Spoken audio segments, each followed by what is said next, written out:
जय माता दी। आज हम श्री विष्णु पुराण जी का 13वां अध्याय का श्रवण कर रहे हैं। 12वें अध्याय में हमने पढ़ा कि जो इस अध्याय का श्रवण करता है उसके समस्त मंगलों के से वह भरपूर रहकर बहुत काल तक वो जीवित रहता है।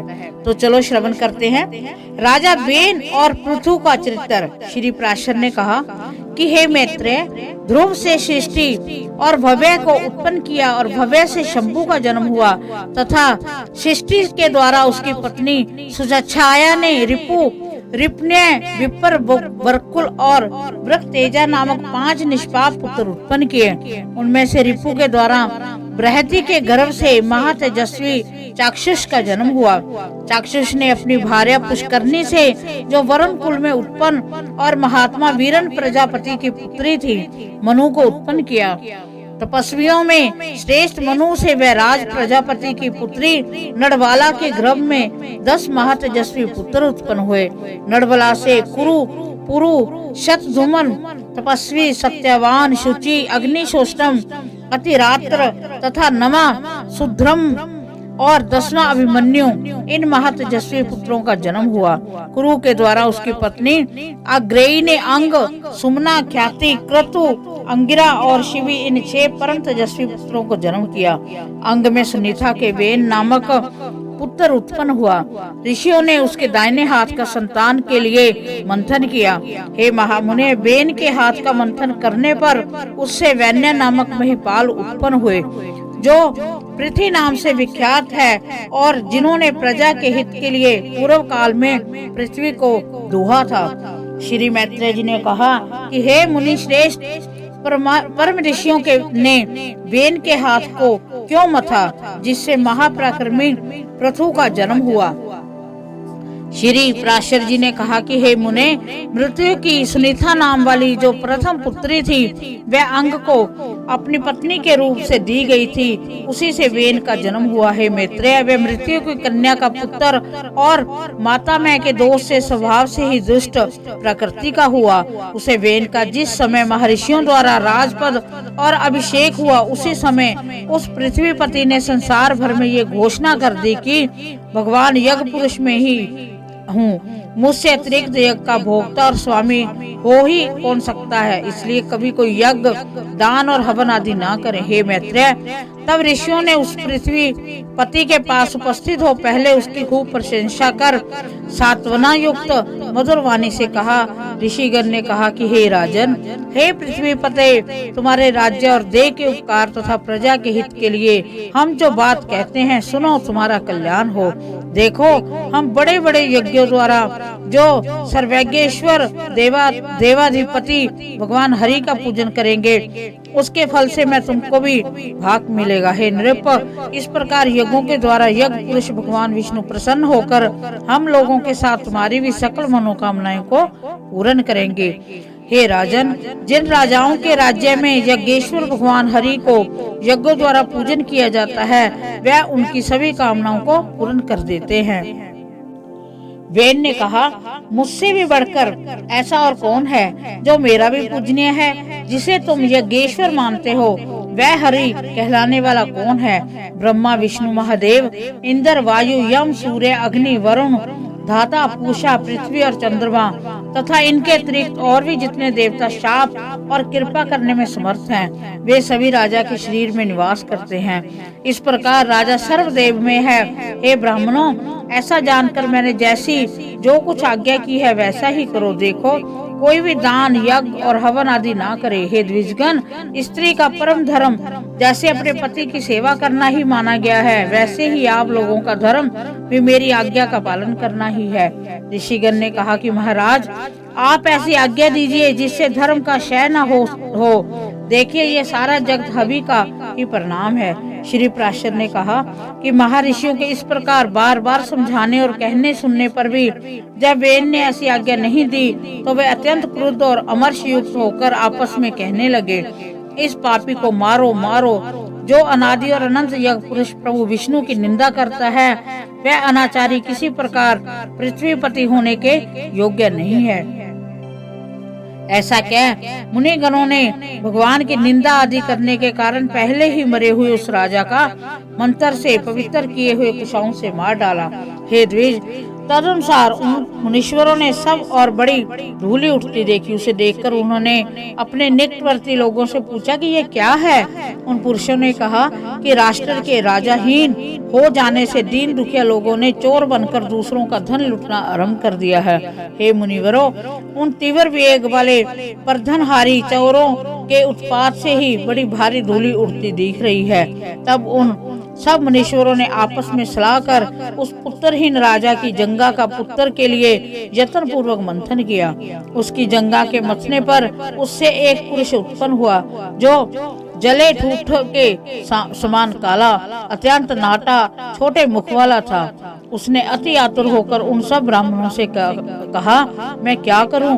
उन्होंने कहा कि निषीद, अतः वह निषाद कहलाया। इसलिए हे मुनीषाद्रूल, उससे उत्पन्न हुए लोग विंध्याचल वासनी निवासी पाप परायण निषादगण हुए। उस निषाद रूप द्वार से राजा वेन का संपूर्ण पाप निकल गया। अतः निषादगण वेन के पापों का नाश करने वाले हुए। फिर उन ब्राह्मणों ने उनके दाएं हाथ का मंथन किया। उसका मंथन करने से परम प्रतापी वेन स्वर पृथ्वी प्रकट हुए, जो अपने शरीर से प्रज्वलित अग्नि के समान दैदीयमान थे। इसी समय आजगब नामक आद्य शिव धनुष और दिव्यवान तथा कवच आकाश में गिरे। उनके उत्पन्न होने से सभी जीवों को अति आनंद हुआ और केवल सतपुत्र के ही जन्म लेने से वेन भी स्वर्गलोक को चला गया। इस प्रकार महात्मा पुत्र के कारण ही उसकी पुम अर्थात नरक में रक्षा हुई।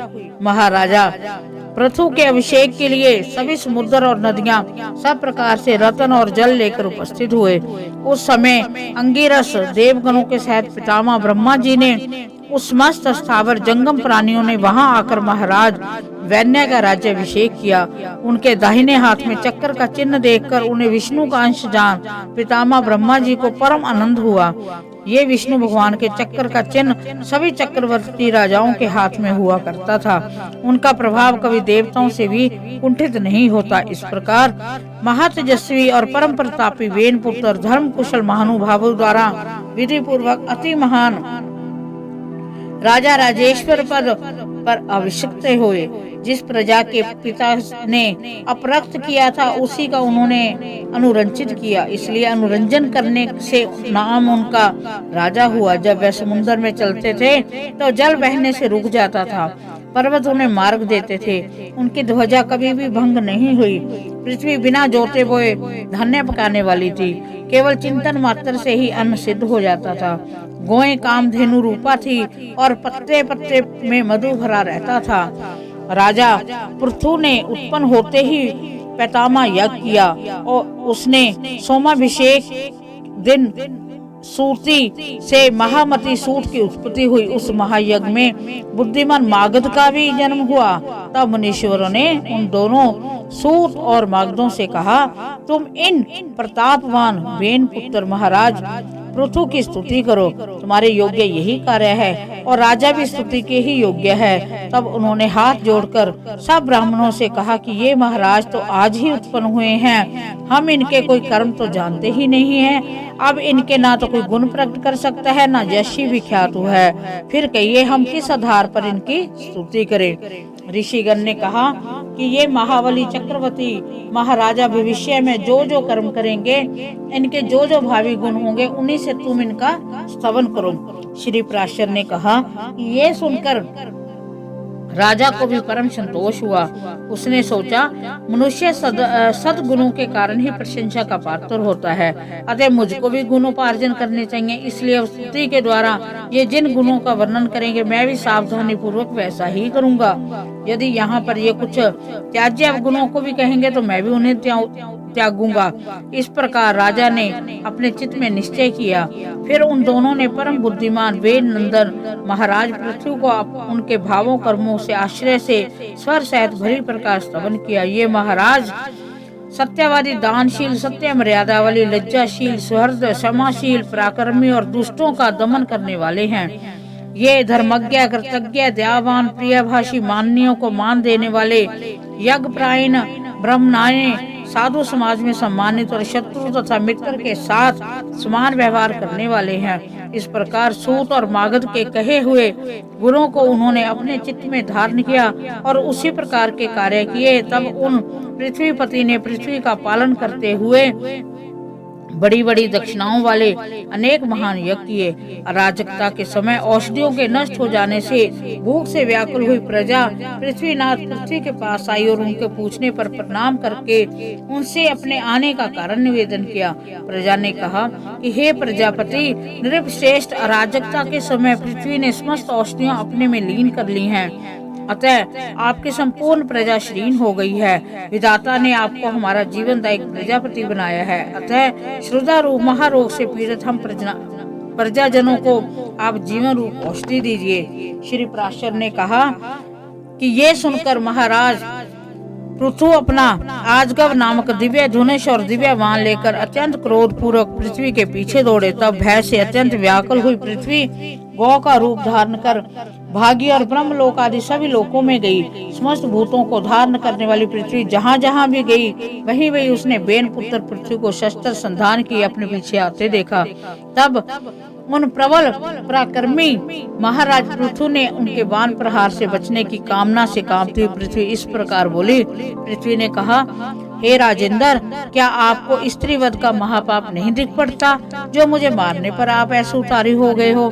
तो पृथु ने कहा कि जहाँ एक अनर्थकारी को मार देने से बहुतों को सुख प्राप्त हो उसे मार देना ही पुण्यप्रद है। पृथ्वी ने कहा कि हे नृपश्रेष्ठ, यदि आप प्रजा के हित के लिए ही मुझे मारना चाहते हैं तो आपकी प्रजा का आधार क्या होगा? पृथु ने कहा कि अरे वसुधे, अपनी आज्ञा का उल्लंघन करने वाली तुझे मारकर मैं अपने योग बल से ही इस प्रजा को धारण करूंगा। श्री पराशर ने कहा, तब अत्यंत भयभीत एवं कामती हुई पृथ्वी ने उन्हें पृथ्वीपति को पुण्य प्रणाम करके कहा।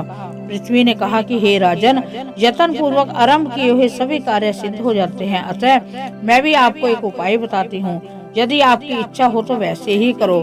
नारायण, मैंने जिन समस्त औषधियों को पचा लिया है उन्हें यदि आपकी इच्छा हो तो दुग्ध रूप में मैं दे सकती हूँ। अतः हे धर्मात्माओं, मैं श्रेष्ठ महाराजा प्रजा के हित के लिए कोई ऐसा वत्स बताइए जिससे वात्सल्यवश में उन्हें दुग्ध रूप से निकाल सकूं, और मुझको आप सर्वत्र समतल कर दीजिए जिसमें मैं उत्तम औषधियों के बीज के रूप में दुग्ध को सर्वत्र उत्पन्न कर सकूं। श्री पराशर ने कहा कि तब महाराज पृथु ने अपने धनुष की कोटि से सैकड़ों हजारों पर्वतों को उखाड़ दिया, उन्हें एक स्थान पर इकट्ठा कर दिया। इससे पूर्व पृथ्वी के समतल न होने से पुर और ग्राम आदि का कोई नियमित विभाग नहीं था। हे मित्र, उस समय अन्न, गोरक्षा, कृषि और व्यापार का भी कोई क्रम न था। यह सब तो बेन पुत्र पृथ्वी के समय से ही आरंभ हुआ है।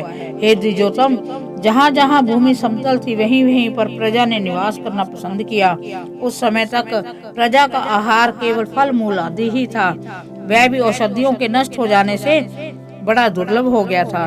तब पृथ्वीपति पृथु ने स्वाभु भुवनुस को बछड़ा बनाकर अपने हाथ में पृथ्वी से प्रजा के हित के लिए समस्त धान्यों को दुहा। हे तात, उसी अन्न के आधार में से अब भी सदा प्रजा जीवित रहती है। महाराज पृथ्वी प्राण दान करने के कारण भूमि के पिता हुए, इसलिए उसे सर्वभूत धारणी को पृथ्वी नाम मिला। हे मुने, फिर देवता, मुनि, दैत्य, राक्षस, पर्वत, गंधर्व, सर्प, यक्ष, पितृगण आदि ने अपने अपने पात्रों में अभिमत दूध दूहा और दूहने वालों के अनुसार उनके सजातियों को दोगदा और वत्स आदि हुए। इसलिए विष्णु भगवान के चरणों से प्रकट हुई यह पृथ्वी ही सबको जन्म देने वाली है, बनाने वाली, धारण करने वाली, पोषण करने वाली है। इस प्रकार पूर्व काल में वेन के पुत्र महाराज पृथ्वी ऐसा प्रभावशाली और वीर्यवान हुए, प्रजा का रंजन करने के कारण वह राजा कहलाए। जो मनुष्य महाराज पृथ्वी के इस चरित्र का कीर्तन करता है उसका कोई भी दुष्कर्म फलदायी नहीं होता। पृथ्वी का ये अत्युत्तम जन्म वृतांत और उनका प्रभाव अपने सुनने वाले पुरुषों के दुस्वप्नों को सर्वदा शांत कर देता है। इस प्रकार श्री विष्णु पुराण के पहले अंश का 13वें अध्याय का समापन होता है। भगवान विष्णु सब पर अपनी असीम कृपा प्रदान करें। ओम नमो नारायण।